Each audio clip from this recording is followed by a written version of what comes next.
On April 25, 1901, New York Governor Benjamin Odell Jr. signed into law the Douty Automotive Act, the first attempt by the state of New York to regulate the still new automobile.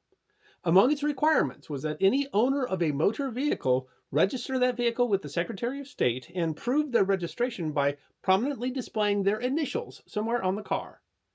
Today, of course, license plates are required in all 50 states and virtually every country around the world, but they've come a long way since the Doughty Automotive Act. It is history that deserves to be remembered. License plates are a government thing. They help police identify the owners of vehicles, whether involved in accidents or crimes, or to serve as a deterrent to vehicle theft. They are a form of taxation or proof of payment of taxes, often applying the revenues to road maintenance. They help to maintain orderly use of roads and traffic, for example, being used for parking enforcement. Obviously, some of these ideas might then have predated automobiles. There are records of animal branding or ownership marking in ancient times, going back more than 4,000 years, including ancient Egypt, Rome, and biblical references to Jacob the herdsman. Branding is a display of ownership used to deter theft and identify thieves. While not its original purpose, such markings were used to account for ownership for the purposes of taxation historically.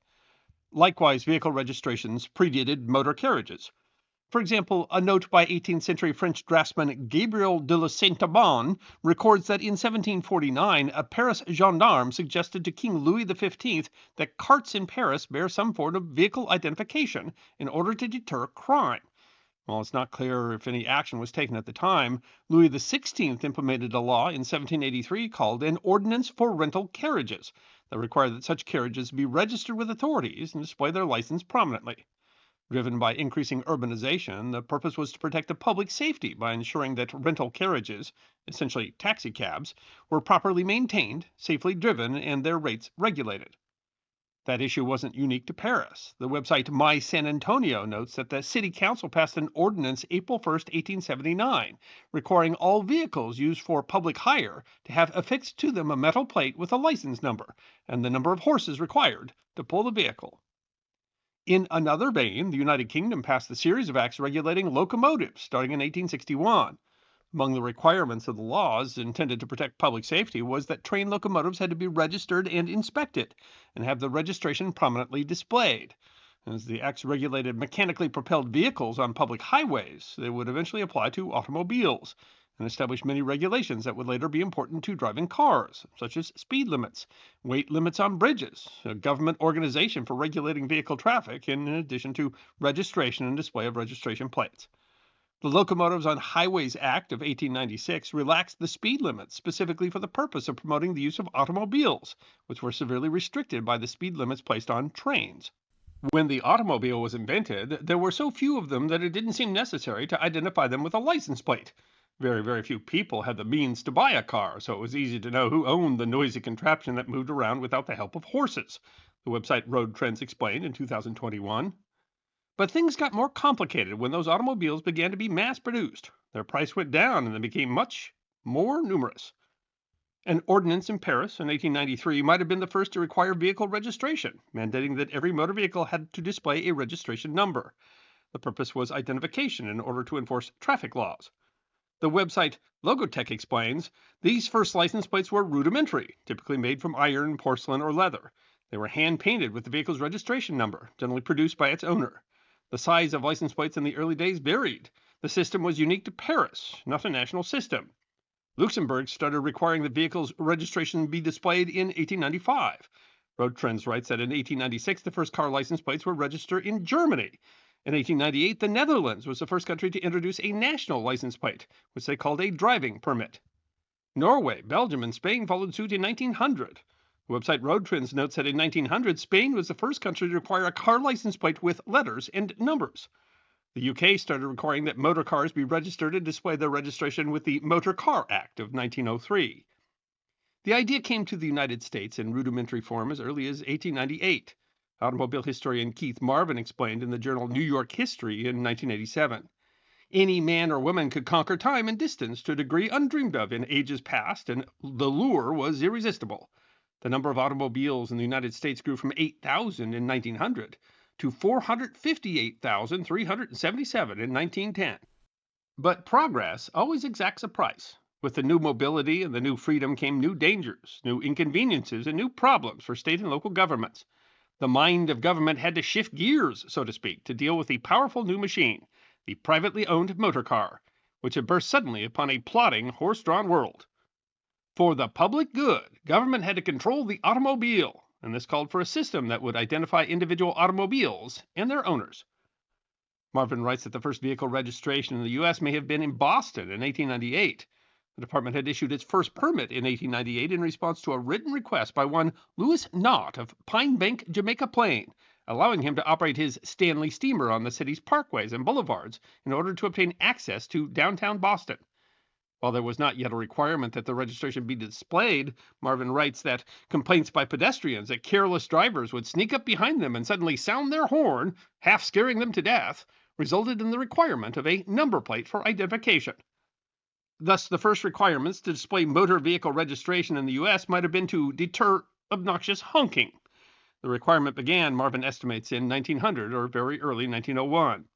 The department required that a self-made marker with the number corresponding to the issued registration certificate be displayed at the rear of the vehicle. Mr. Knott, who apparently had acquired a newer car by that time, had a metal number 9 displayed on a patent leather background. The Boston law and the issue of honking might have helped to inspire one of the nation's first comprehensive state laws regarding motor vehicle registration. New York was, unsurprisingly, a leader among early automobile enthusiasts. The first New York Auto Show was held at Madison Square Garden in 1900, but the growing number of Knickerbocker motorists faced problems. The issue was that treatment of automobile drivers was often relegated behind horses, and as a result, limits on driving speeds were inconsistent throughout the state. Some municipalities even banned the use of their roads by automobiles. The Automobile Club of America, founded in 1899, decided to take action, and its Law Committee proposed a bill which was introduced in the State Assembly by George Douty of Queens, chairman of the Internal Affairs Committee. The Douty Bill, signed into law by Governor Odell on April 25th, was intended to protect drivers of automobiles, setting minimum speed limits, that is, limits on how low New York municipalities could limit motor vehicle speeds throughout the state. While the New York Times wrote the next day, the new bill was discussed very favorably at the Automobile Club, and members were all well pleased with its provisions. There was an additional amendment to the bill.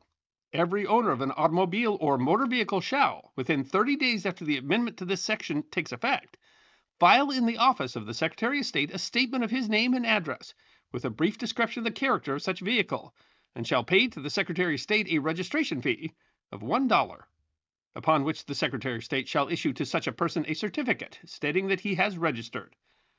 Note the regulation applied to motorcycles as well as to motor cars. Furthermore, the separate initials of the owner's name placed upon the back thereof in a conspicuous place, the letters forming such initials to be at least 3 inches in height. However, the state didn't provide these markers. Marvin explains that the manner in which the owner's initials were to be displayed was not spelled out in so many words, and it is surprising that most of these initial combinations apparently consisted of metal house letters attached to a black stitched leather pad. Although, he writes, some early motorists attached or painted their initials directly on the car itself, or occasionally used another material in place of leather. Time writes that on May 2nd, the Times reported that 17 people had already applied for licenses, and a man named George F. Chamberlain would receive the first one. By September, the Tribune reported 715 had applied, and licenses totaled 1,566 by the beginning of April the following year. As the number of registrations grew, rules were adopted that would be well recognized by drivers today. By 1902, the state added another rule requiring that drivers re-register every year. By 1903, the number of registrations made the use of initials too confusing, and the Secretary of State started assigning numbers. Marvin reports that George Chamberlain of Westchester County was assigned number 1 and presumably held it for several years. By then, drivers were using different materials to make their markers, which the 1903 law stipulated should be black letters on a white background, and several companies were manufacturing them as well. In 1904, the cost of registration doubled to $2, but Marvin explains for that extra dollar, the motorists received in return a seal of aluminum or other suitable metal, which shall be circular in form, approximately 2 inches in diameter, and have stamped thereon the words Registered Motor Vehicle Number, New York Motor Vehicle Law, with the registration number inserted therein, which seal shall thereafter at all times be conspicuously displayed on the motor vehicle, to which the number has been assigned. In addition, in 1904, the letters NY were required on the plates. Despite pioneering the use of numbered plates, New York was not, however, the first state to start issuing its own plates. Massachusetts started issuing state-made plates of baked porcelain enamel on iron in 1903, followed by a number of other states and cities. New York didn't start issuing its own plates until August of 1910. Stephen Lang of Bumper.com told How Stuff Works, by 1918, license plates were issued by all 48 contiguous states. Road Trend writes that the first numbered plate in Massachusetts, with the number 1, was issued in the name of Frederick Tudor. One of his descendants still maintains it with that same number. The early numbered plates led to an odd social trend in America. A 1962 edition of the Ford Times writes that, in America, the French novelist André Moreau once said, to have the license number of one's automobile as low as possible is a social advantage. It is, more correctly, a mark of one's political prestige. In almost any state, the governor gets plate number 1, and the lieutenant governor gets 2, and so on down the line. Special numbers are also set aside for congressmen, judges, doctors, diplomats, and newspapermen. Political bosses and party contributors vie for other distinctive numbers. In one state, a car owner sold his rights to a low number plate for $500. The shapes of plates also varied. The Illinois Office of the Secretary of State, for example, explains that from 1911 to 1915, plates were approximately 7 inches high, with the length dictated by how many digits were in the license number. The width of the plate was reduced to 5 inches in 1916, 4 inches in 1922, and back to 5 in 1934. The November 1962 edition of the Ford Times writes that until a few years ago, the U.S. had state-shaped plates, Tennessee and Pennsylvania, plates that were long rectangles. West Virginia's was 4 inches by 12 inches, and plates rounded at the corners, Arizona and California. Also plates that seemed almost square, Maine and Vermont. In fact, as recently as 10 years ago, the U.S. could boast of exactly 57 different shapes and sizes of license plates, private and commercial. Non-standardization made it difficult for car makers to provide good plate illumination or even the proper bolt holes on cars. So in 1956, the states finally adopted a standard size, 6 by 12 inches. States were also starting to standardize who made the plates. In 1920, Massachusetts started producing its own license plates at Charlestown State Prison.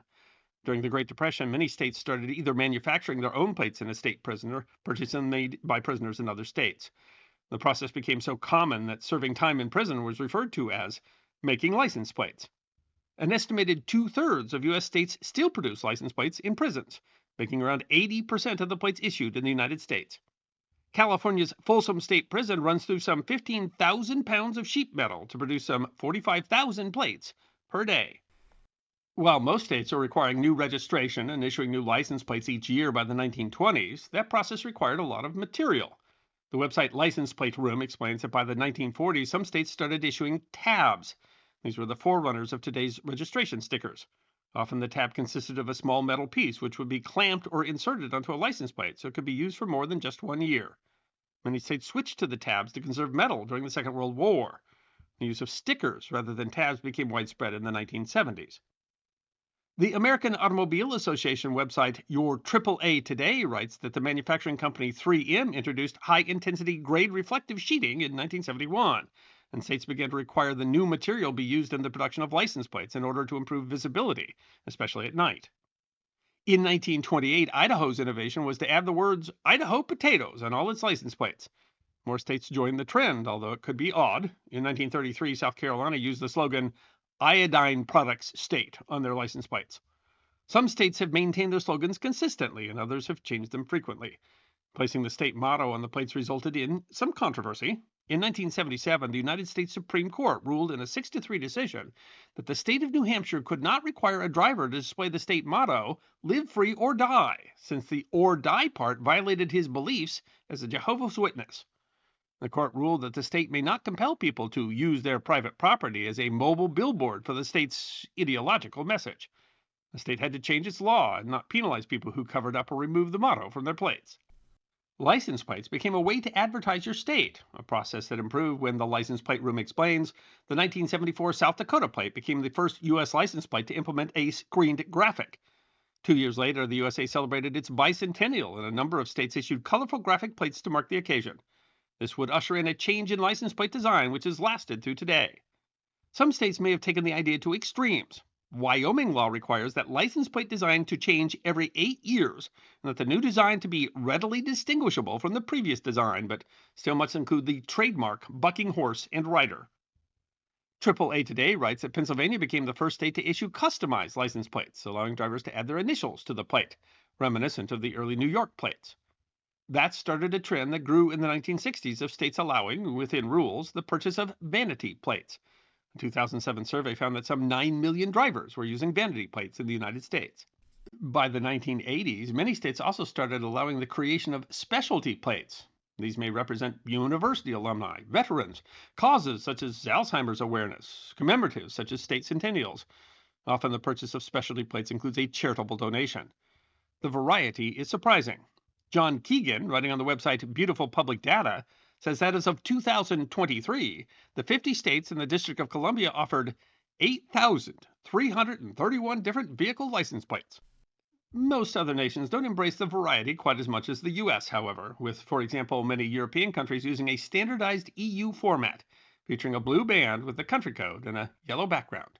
Global vehicle counts imply that there is at least 2 billion unique license plates in the world today, by some estimates as many as 3.5 billion, and the future of license plates is particularly bright.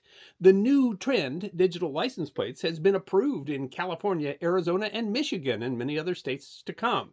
These digital plates are battery operated. They can be renewed or customized using a smartphone app. And if someone takes your car, they can even track the car and tell police with a message that the car's been stolen.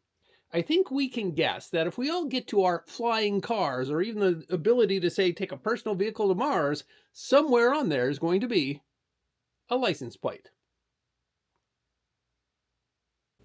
I hope you enjoyed watching this episode of The History Guy, and if you did, please feel free to like and subscribe and share The History Guy with your friends. And if you also believe that history deserves to be remembered, then you can support The History Guy as a member on YouTube, a supporter on our community at Locals, or as a patron on Patreon. You can also check out our great merchandise shop, book a special message from The History Guy on Cameo.